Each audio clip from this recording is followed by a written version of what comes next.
Welcome to Lead and Follow, a podcast that explores how great collaboration actually happens. I'm your host, Sharna Fabiano, author of the book Lead and Follow, The Dance of Inspired Teamwork. And I'm pleased to bring you the latest research, insights, and learning methods to help you work together better with the people around you. I help founders, solopreneurs, and new leaders become great at collaborating because I've seen how much more becomes possible when people integrate their ideas, perspectives, and strengths in a practical way. To learn more about coaching with me and for a one-time discount on your first session, go to sharnafabiano.com/coaching and enter the promo code podcast. The link is in the show notes. And now, here's the episode. Today, I'm speaking with Throupe and Lacey Grey Hunter, both faculty at Christopher Newport University, where followership is being integrated into a campus-wide leadership program. It's quite the transformation, and I can't wait to get into the details, but I do want to mention upfront that this episode is actually part one of a two-part series. In part two later, I'll be speaking with students from Christopher Newport who have participated in the program.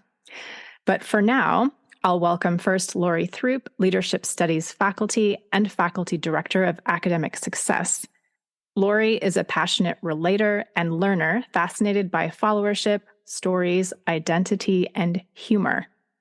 She is married to a high school principal, mom to two wonderful kiddos with whom she enjoys random dance parties, and secondary caretaker of one enormous Australian shepherd and 7 chickens. Amazing. Welcome, Lori. Thank you, Sharna. And welcome also to Lacey Grey Hunter, Director of the President's Leadership Program and Adjunct Professor of Leadership Studies at Christopher Newport. Some fun facts about Lacey Grey include working at the Chick-fil-A that invented Chick-fil-A sauce before it was Chick-fil-A sauce. Quite the accolade. Wanting to be Annie Oakley, a racehorse jockey. Not really doable at 5'10", or a NASCAR driver when she grew up. Immersing herself in the salsa dance community in South Carolina during graduate school, and of course, continuing to work toward her almost lifelong goal of meeting George Clooney. So any listeners out there who can make that happen, please reach out. Welcome, Lacey Grey. Thank you so much, Sharna. It's a pleasure to be here. Fabulous. I'm really excited to get into this conversation, but I want to start off with a brief quote actually about the CNU program from Barbara Kellerman. Kellerman, of course, being one of our foremost scholars of leadership and followership. She writes, "This is one of the best undergraduate leadership programs in the United States. It has strong support from the administration, a sizable and dedicated faculty, and motivated students." That's rather high praise from Barbara Kellerman. So Lacey Grey, I'd love for you to start off by just giving listeners a little introduction to CNU's program, because I know it's more than just an academic department. It's kind of special in that way. Yeah, you're right. It is more than academics. The President's Leadership Program at Christopher Newport, it's a 4-year co-curricular program where students who are members of PLP are working towards a major or a minor in leadership studies. And then through their active participation in the program, they're having the opportunity to apply everything that it is that they're learning in the classroom. So my team through PLP, we are creating workshops, we're creating unique experiences where students have the opportunity to come together and practice, much like an athlete would, the leadership theories and concepts that they're learning in the classroom. And as they're doing that, PLP staff, their fellow students, other administration are coming alongside those students and providing students with really helpful feedback so that these students understand what they're doing well when it comes to exemplification of leadership, and then also helping our students understand where they have opportunities to continue growing in their leadership.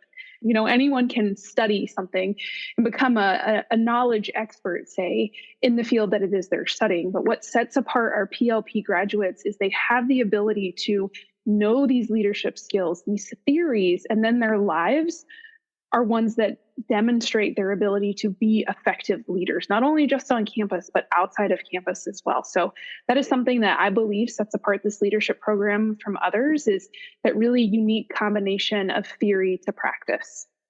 I love the analogy to athletics, perhaps because I'm a dancer. You know, I always think nothing's real unless it's in your body.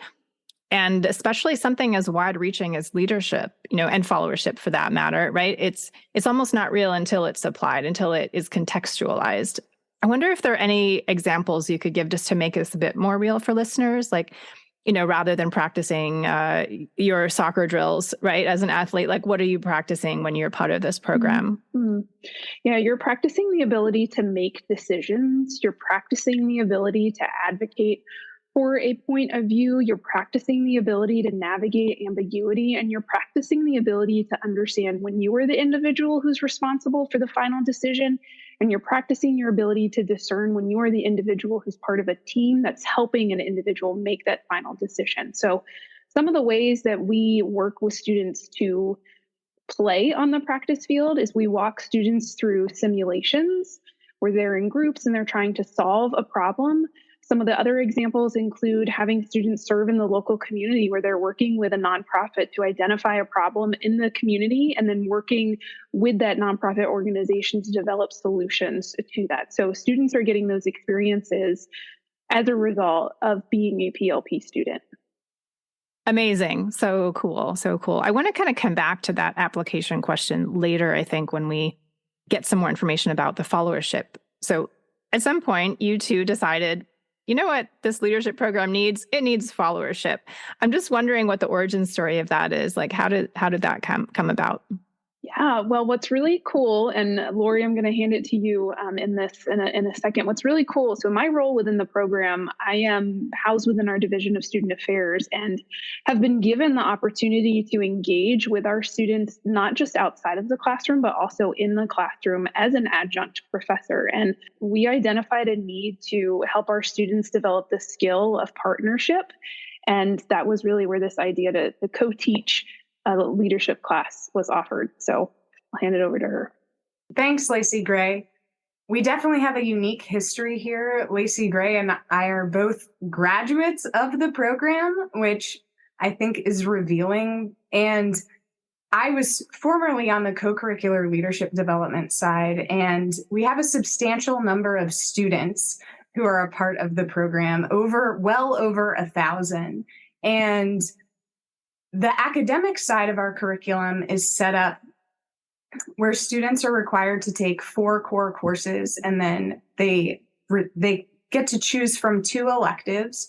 And one of the catalyzing elements for our experience with followership was this emergence of student interest in followership. So followership, through Kellerman's work, through Chalif's work, through other perspectives, has already been integrated into various points of the student experience through the academic curriculum.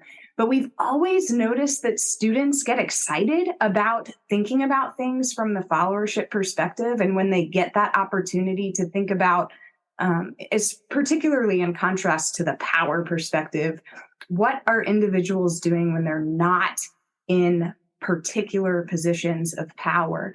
And so a few years ago, we actually had a faculty member who did some research and came back to us with an organization called the Collegiate Leadership Competition, where teams of students from institutions across the globe participate in practice towards competing and being evaluated not just on their skills to execute and accomplish a task within designated leader and follower roles, but also their demonstration of particular knowledge that informs those skills. And so Lacey Grey and I were honored to be co-coaches of our inaugural team of captains that competed in the collegiate leadership competition. And at that first inaugural competition, we learned that some of the teams, they were embedded in courses for credit. And so Lacey Grey and I went back and said, we have to build a 4-credit course within which this is embedded. And there was nowhere else we could go. So obvious. We just had to make it about followership as we saw student interest and wanted to integrate that partnership piece. And so collaborating with the collegiate leadership competition and collaborating with one another and these incredible texts that focus on followership, we've been able to establish a course that focuses on that. Wow, that's so exciting. So exciting. I really like to highlight that it was student interest that inspired you to go deeper into this subject and develop the course, because I think still out there's a lot of hesitance around followership. We're not sure if the word is off-putting, but yet every time it came up, what I'm understanding from you is that students really not only welcomed it, but were energized by the concept, wanted to go deeper, wanted to understand how this was going to impact their real experiences on teams and in groups. So talk to me a little more about the course. How did you develop it? I imagine this was also kind of a collaborative dance between the two of you, thinking of how this coursework would then inform not only the competition, but, the other integrated practices. Yes. So Lacey Grey and I knew that we needed to build off of that body of knowledge that the students would have coming into the course. And so we established the course with a prerequisite requirement of the students having had one of our courses called Theories and Perspectives on Leadership. So having exposure to Kellerman's perspective and Kelly and Chalif and some of those elements. And so we knew we could build off of that. And so we looked for a text that was specifically focused on partnership, because we knew within the context of the practice field that we were going to have teams of students who were going to be constantly executing these task simulation activities where one of them would be assigned the leader role and the rest of them would therefore be assigned the non-leader role.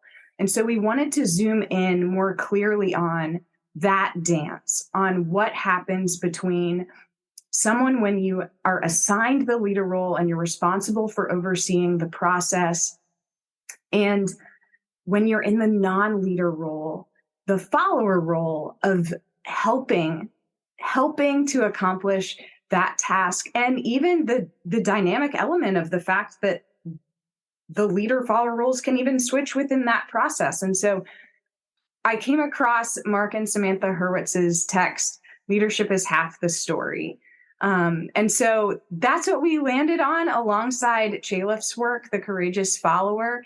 And so in our first iteration of the course, we took students through both of those texts, and they were so responsive.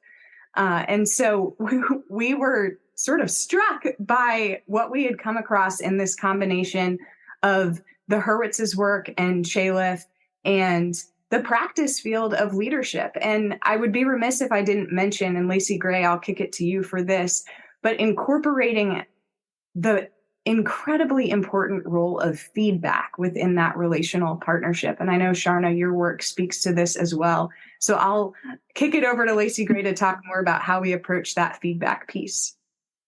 Thanks. It was really fun to design this class. And as Lori mentioned, our students responded really well. And it was like a breath of fresh air, I think, for so many of our students, because once we started to really broaden the aperture of leadership to focus on more than only the leader, I believe that all of our students began to identify themselves as individuals who had a place within the phenomenon of leadership, knowing that maybe they are individuals who want to come alongside someone and help them achieve the goal, but they don't want to be the person who is the final decision maker. It was so fun to see our students really get excited because they were able to see themselves having a place within this phenomenon, whereas maybe before they didn't individually see themselves as the executor of a vision along those lines. So what was really neat was how we did incorporate this concept of feedback and drawing on the fact that feedback is something that essentially helps everyone, regardless of their role, understand what they're doing well, what they need to do more of, and then what they need to do less of. And so we have drawn upon the radical candor framework to help our students understand what feedback looks like, and then encouraging our students within these practice sessions that we're holding within class to engage in this exchange of feedback. Something else I'll say that's been really fun within the class is I don't want to ignore the fact that this is a co-taught course. And I think that that's probably unique because there's not a lot of classes at the collegiate level that are co-taught. And so that experience has also provided a demonstration to our students of what we're actually teaching. We are doing a dance ourselves in class, and there are moments where I will provide Lori with feedback, tell her what she's doing great. And there's moments in class where Lori will provide me with feedback and help me understand I need to explain something differently so that we can ensure that the students understand it. And furthermore, our students have a visible representation of what it looks like to be dancing, where one person for a portion of the class is the lead, and then for another part of class, someone else is the lead. And so that's what's been really unique about this approach to our class. Thank you so much for that. So many really great innovations, as you mentioned at the end. Even just the fact that you're co-facilitating is such a powerful thing and kind of a paradigm shifting concept, I think in many ways. I will also add a really important contextual layer to our dance through the establishment of this course. I would be remiss, even though we're also tired of talking about it, but the pandemic created this fascinating layer that threw us curveballs in how we facilitated practice sessions and how the collegiate leadership competition was running their competition and a virtual layer, and how do we prepare students to practice partnership, not just in face-to-face spaces, but also in virtual spaces, and giving them insight into some of the things that stay the same and some of the things that change. And so really a profound skill development opportunity for them, but also in reflecting on this knowledge, these areas where they're studying and learning about theories and perspectives. And I think one thing that I've been so struck by is in the context of the practice field, when they know that it's practice, when they know that it's just in class, and if I shouldn't say just in class, but they're in class, and if they don't execute the activity, it's going to be okay. We don't tie their successful accomplishment of the tasks to their grades. We emphasize the process and their learning and their reflection on what they learn through their practicing of these different roles. And so what we've seen also is the students seem to let their guard down in a new way, where they're not all vying for the same role or influence. Like they're going to lose everything if they don't build the Oreo tower correctly. And so it sort of just diffuses, and they seem more free to practice and to be more accepting of each role. And that really allows them to learn more about themselves and how they play those roles and what preferences they have and what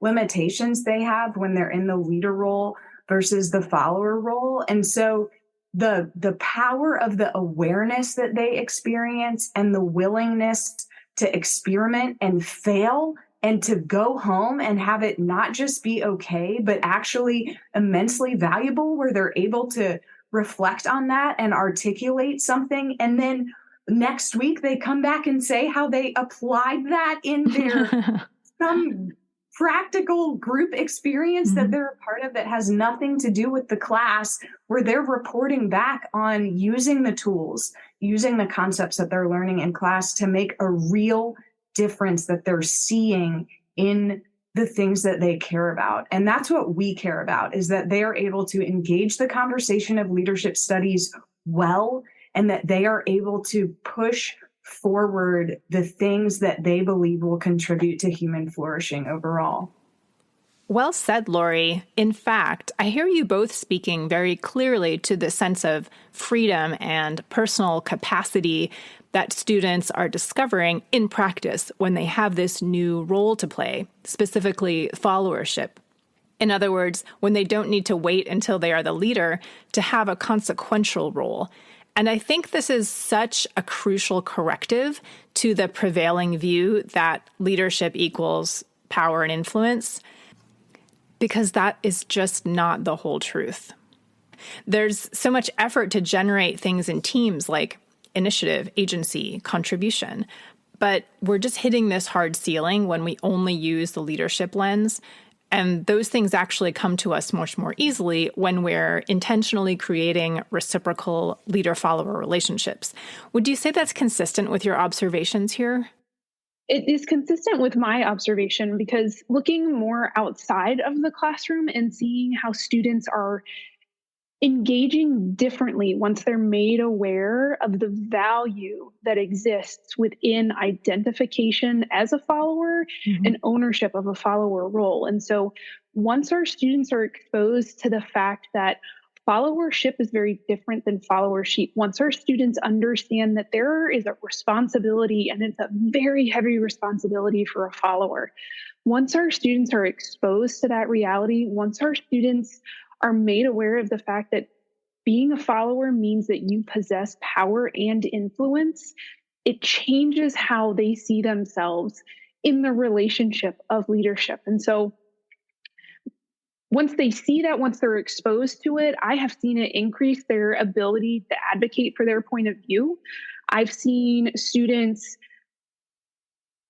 build closer relationships with a leader because they have taken the responsibility of building the relationship off of only the shoulders of the leader and said, I see that building a relationship is the responsibility of both people. I have seen students enter into group situations where they are no longer focused on trying to be the person who's leading the entire initiative, and they've been able to identify the specific skills that they as a follower can contribute to the objective better than they could if they were to be the leader of the organization or of that group. And so it is so refreshing to see our students see and practice and implement these concepts. And the light goes on, and it's really exciting to see them get excited in class. But as Lori was saying, what really is more exciting is when we're engaging with them outside of class, or they're sharing with us an experience that happened outside of class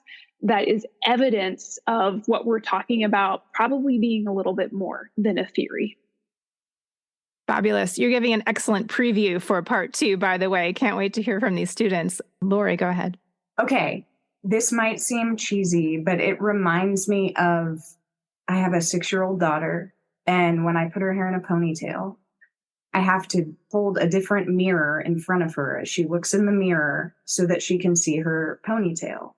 And I think about Mary Olbein and Riggio and their colleagues with the model where they talk about reversing the lens. And I think what this allows, when you study leadership and you look at leadership identity and consider your own leadership identity development, in many ways, you're looking in this mirror that gives you feedback.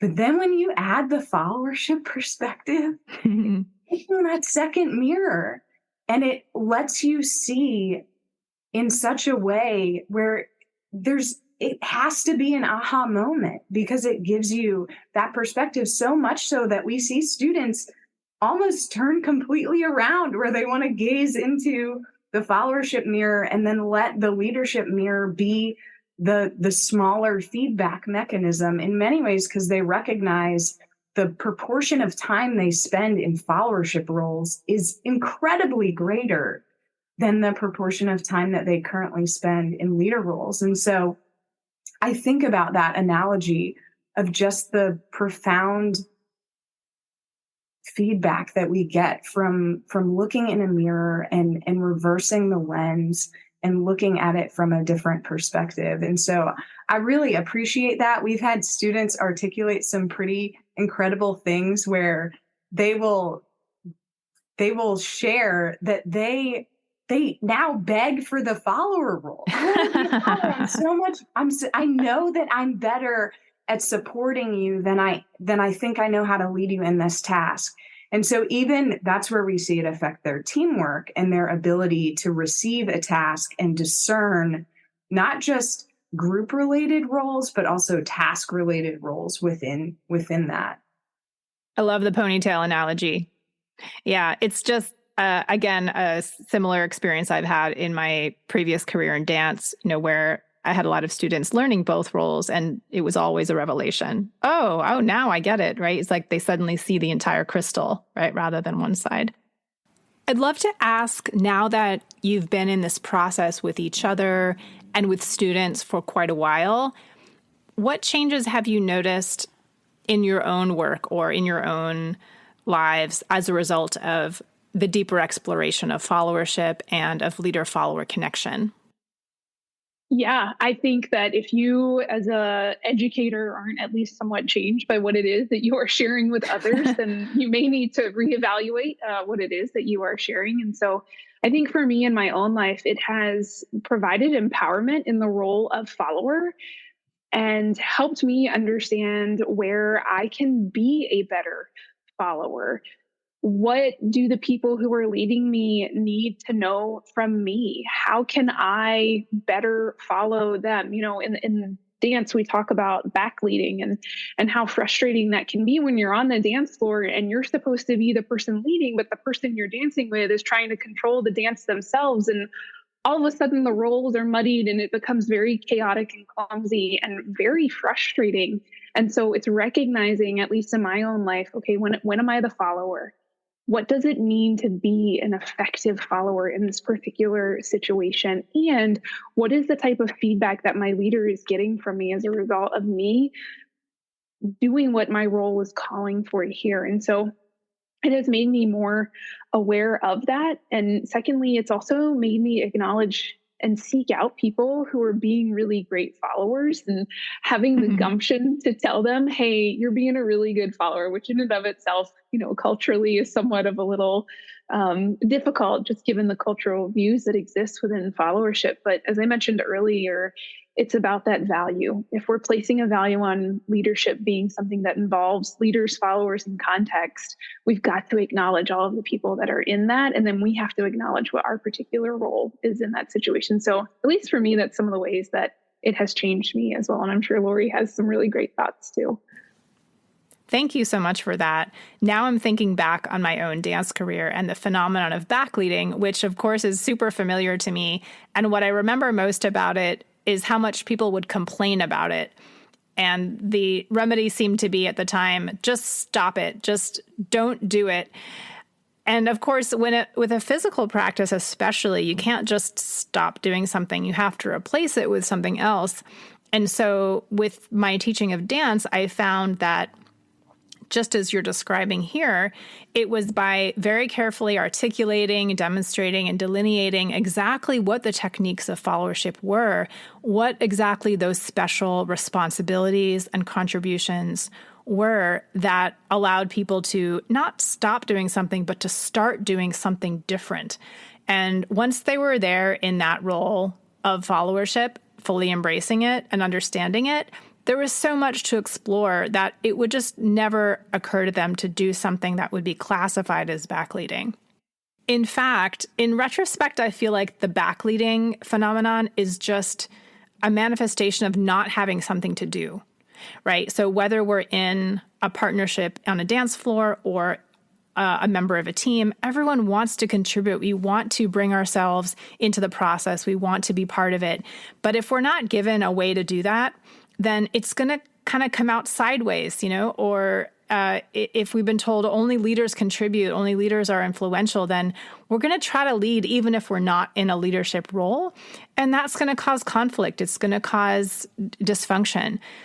But let's move on from backleading for the moment. Lori, I'd love to get some more of your thoughts. I was a philosophy major as an undergrad, as well as a communication studies major. And people used to always ask me why I combined those two. And this, of course, was alongside leadership studies. And I would always share because I love to talk with people about what they believe. And I share that because the philosophy major in me makes me this really wordy, existential focused, meaning focused individual. And without Lacey Grey and her partnership, I would be just such a worse teacher than I am because she has been able to refine. And I think we've been able to recognize when we can fall into our own zones of practice and better learn and make each other better in various ways. It's helped me learn that I I used to play a lot of sports, and I recognize now that I always fell into roles in the various sports I played where I was making assists. And to know that, and I have learned, so I used to be in co-curricular leadership development, part of a team. Coming into the faculty role, faculty life is very different than what it looks like to be on a team with different roles. And so I would be remiss if I didn't say, I think our Department of Leadership and American Studies here at Christopher Newport is really unique in the way that we are willing to collaborate and be team-oriented. But it's been a helpful journey to have this mirror of follower-ship and this task of clarifying the frame.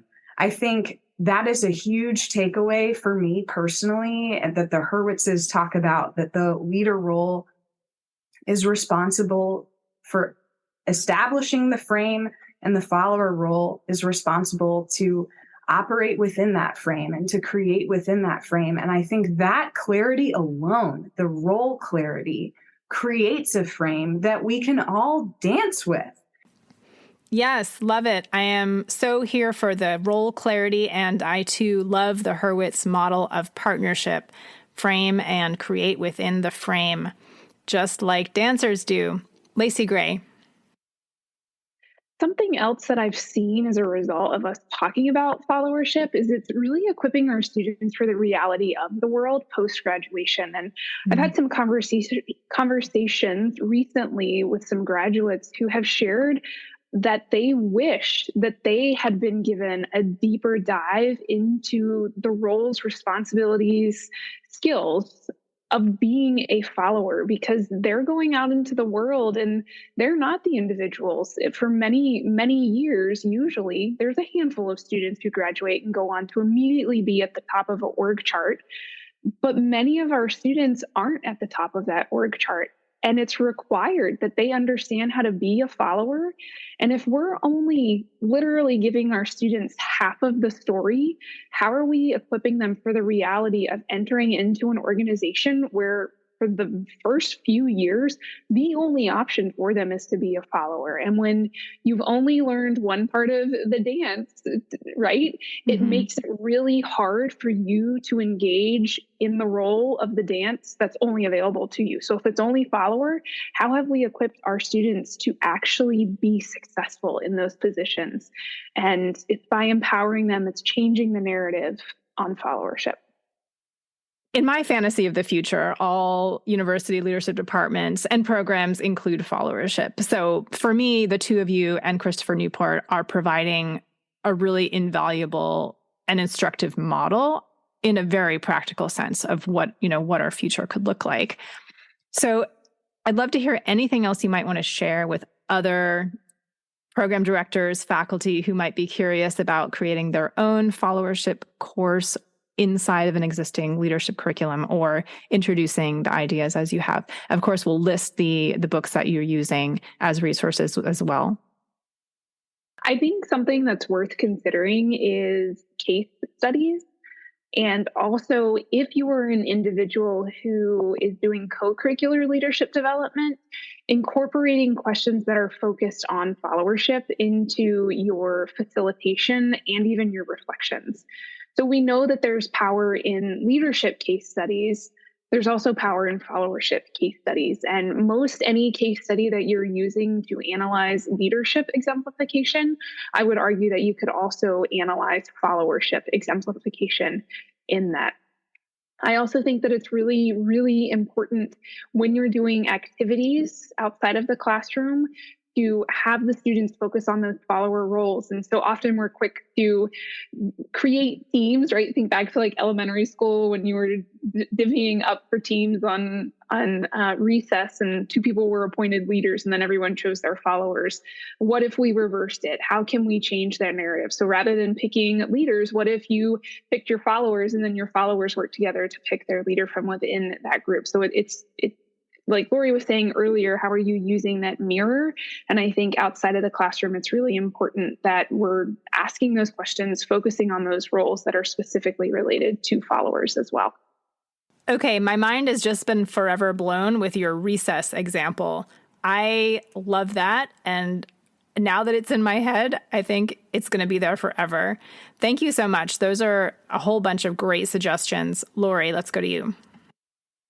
The focus on followership diffuses some of the pressure that is out there, even just culturally related to leadership and having figured everything out. And I think there's something to the ability to be in a space where you're in process, where you're learning. I think so many students arrive and there's this pressure that they seem to be perceiving from somewhere that they have to have the final answer. They have to have everything figured out so that they can execute X role.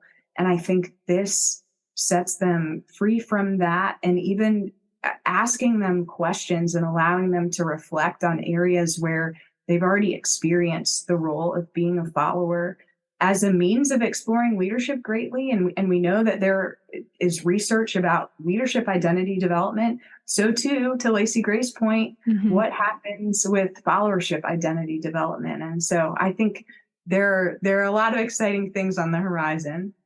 There are, and that is a great segue. And Lacey Gray, are you going to segue where I think you're going to go? I'm not sure, but I did want to add something, if that's okay. Yeah, go ahead. What's been really cool, I mentioned earlier those case studies. What was really cool this academic year was watching our students who were competing in ILA's student case study competition, and subsequently students who competed in our Virginia Military Institute case study competition. All of those teams that made it to the final round, in addition to identifying a specific leadership theory that could solve the problem that they had identified, all teams also identified a specific followership theory that can contribute to the solution. And it was really cool to watch our students acknowledge and see the important value of taking it back to what Kellerman talks about her leadership equation. It's leaders, followers, and context. It was beautiful. Fabulous. Well, shout out to those students, right? And to both of you. So I'm going to make the segue then. Lori and Lacey Gray have another secret identity here, which I will reveal now. They are co-chairs of the 2023 Global Followership Conference, being hosted very generously by Christopher Newport University. Please make plans now to join us there and explore followership together, March 24th through 26th, 2023. Check out the details at followershipconference.com, join our mailing list, and we hope to meet you there. Lori and Lacey Gray, thank you so much for sharing your stories and your insights here with us today on the podcast. I look forward to hearing more in the months and years to come. Thank you so much, Shauna, for having us on and for your work and for your contributions as we prepare for the Global Followership Conference. You have been crucial within that process. So we look forward to that time and hope everybody can join. Yes, thank you, Sharna. We hope to see so many individuals from throughout the world in Newport News next March. Thanks for having us on here today. You have been listening to the Lead and Follow podcast. Special thanks to Glover Gill for composing our music, and a huge thank you to all of you who support the show. It really means a lot. If you enjoyed this episode, please share it with a friend or consider joining the Lead and Follow fan club for as little as $3 a month. There's a link at the bottom of the show notes.